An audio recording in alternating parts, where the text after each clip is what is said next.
اعوذ باللہ من الشیطان الرجیم بسم اللہ الرحمن الرحیم۔ مولا کائنات حضرت امیر المومنین علی ابن ابی طالب علیہ السلام کے مجموعہ کلام نہج البلاغہ کے پہلے باب کا خطبہ نمبر 184 اور اس کا دوسرا حصہ۔ مولا علیہ السلام فرماتے ہیں، اور اگر وہ قدیم ہوتا تو دوسرا خدا ہوتا، یہ نہیں کہا جا سکتا کہ وہ عدم کے بعد وجود میں آیا ہے کہ اس پر حادث صفتیں منطبق ہونے لگیں اور اس میں اور مخلوقات میں کوئی فرق نہ رہے، اور نہ اسے اس پر کوئی فوقیت و برتری رہے کہ جس کے نتیجے میں خالق و مخلوق ایک سطح پر آ جائیں اور صانع و مصنوع برابر ہو جائیں۔ اس نے مخلوقات کو بغیر کسی ایسے نمونے کے پیدا کیا ہے کہ جو اس سے پہلے کسی دوسرے نے قائم کیا ہو، اور اس کے بنانے میں اس نے مخلوقات میں سے کسی ایک بھی مدد نہیں چاہی۔ وہ زمین کو وجود میں لایا اور بغیر اس کام میں الجھے ہوئے اسے برابر روکے تھامے رہا، اور بغیر کسی چیز پر ٹکائے ہوئے اسے برقرار کر دیا، اور بغیر ستونوں کے اس نے قائم اور بغیر کھمبوں کے اسے بلند کیا، کجی اور جھکاؤ سے اسے محفوظ کر دیا، اور ٹکڑے ٹکڑے ہو کر گرنے اور پھٹنے سے اسے بچائے رہا۔ اس کے پہاڑوں کو میخوں کی طرح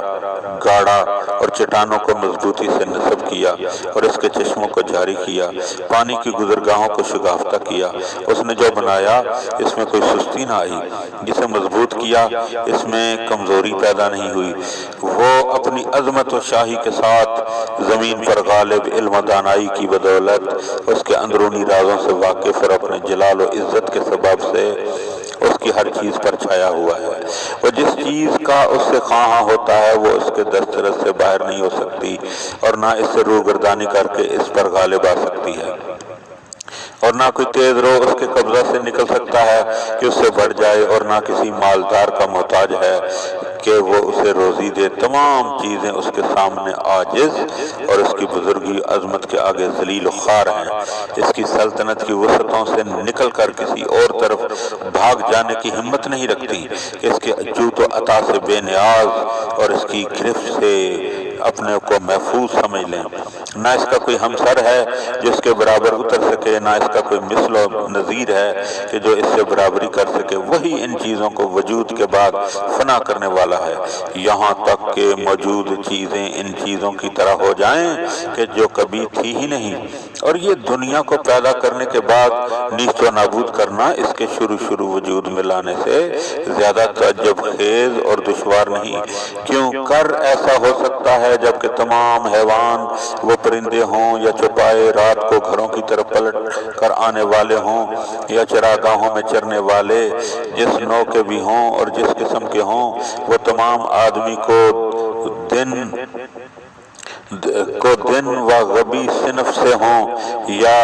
زیرک و ہوشیار سب مل کر اگر ایک مچھر کو پیدا کرنا چاہیں تو وہ اس کے پیدا کرنے پر قادر نہ ہوں گے، اور نہ یہ جان سکیں گے کہ اس کے پیدا کرنے کی کیا صورت اور اس کے جاننے کے سلسلے میں ان کی عقلیں حیران و سرگردان اور قوتیں عاجز و درماندہ ہو جائیں گی، اور یہ جانتے ہوئے وہ شکست خوردہ ہیں، اور یہ اقرار کرتے ہوئے کہ اس کی ایجاد سے درماندہ ہیں، اور یہ اعتراف کرتے ہوئے کہ اس کے فنا کرنے سے بھی عاجز ہیں، خستہ و نامراد ہو کر پلٹ آئیں گے۔ بلا شبہ اللہ سبحانہ دنیا کے مٹا جانے کے بعد ایک اکیلا ہوگا کہ کوئی چیز اس کے ساتھ نہ ہوگی، جس طرح کہ دنیا کی ایجاد و آفرینش سے پہلے تھا،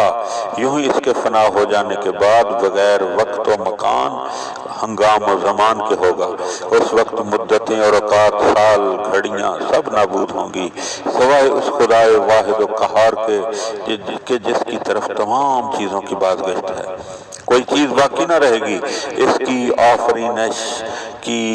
ابتدا اور اس کے اختیار و قدرت سے باہر تھی تھی اور ان کا فنا ہونا بھی اس کی روک ٹوک کے بغیر ہوگا۔ اگر ان کو انکار پر قدرت ہوتی تو ان کی زندگی بقا سے ہمکنار ہوتی، جبکہ اس نے کسی چیز کو بنایا تو اس کے بنانے میں اس سے کوئی دشواری پیش نہیں آئی، اور نہ جس چیز کو اس نے خلق کو ایجاد کیا اس کی آفریشش نے اسے خستہ و درماندہ کیا۔ اس نے اپنی سلطنت کی بنیادوں کو استوار کرنے اور مملکت کے زوال اور عزت کے انحطاط کے خطرات سے بچنے اور کسی جمع جتھے والے حریف کے خلاف مدد حاصل کرنے اور کسی حملہ آور غنیم سے محفوظ رہنے اور ملک و سلطنت کا دائرہ بڑھانے اور کسی شریک کو مقابلہ میں اپنی کثرت پر اترانے کے لیے ان چیزوں کو پیدا نہیں کیا، اور نہ اس لیے کہ اس نے تنہائی و وحشت سے گھبرا کر یہ چاہا ہو کہ ان چیزوں سے جی لگائے پھر وہ ان چیزوں کو بنانے کے بعد فنا کر دے، اس لیے نہیں کہ ان میں رد و بدل کرنے اور ان کی دیکھ بھال رکھنے سے اسے دل تنگی لاحق ہوئی ہو، اور نہ اس آسودگی اور راحت کے خیال سے کہ جو انہیں مٹا کر اسے حاصل ہونے کی توقع ہو، اور نہ اس وجہ سے کہ ان میں سے کسی چیز کا اس پر بوجھ ہو۔ اسے ان چیزوں کی طویل بقا آرزو اور دل تنگ نہیں بناتی، ازردہ و دل تنگ نہیں بناتی کہ یہ انہیں جلدی سے فنا کر دینے کی اسے دعوت دے، بلکہ اللہ سبحانہ نے اپنے لطف و کرم سے ان کا بندوبست کیا ہے اور اپنے فرمان سے ان کی روک تھام کر رکھی ہے اور اپنی قدرت سے ان کو مضبوط بنایا ہے۔ پھر وہ ان چیزوں کو فنا کے بعد پلٹائے گا، نہ اس لیے کہ ان میں سے کسی چیز کی اسے احتیاج ہے اور نہ ان کی مدد کا خواہاں ہے، اور نہ تنہائی کی الجھن سے منتقل ہو کر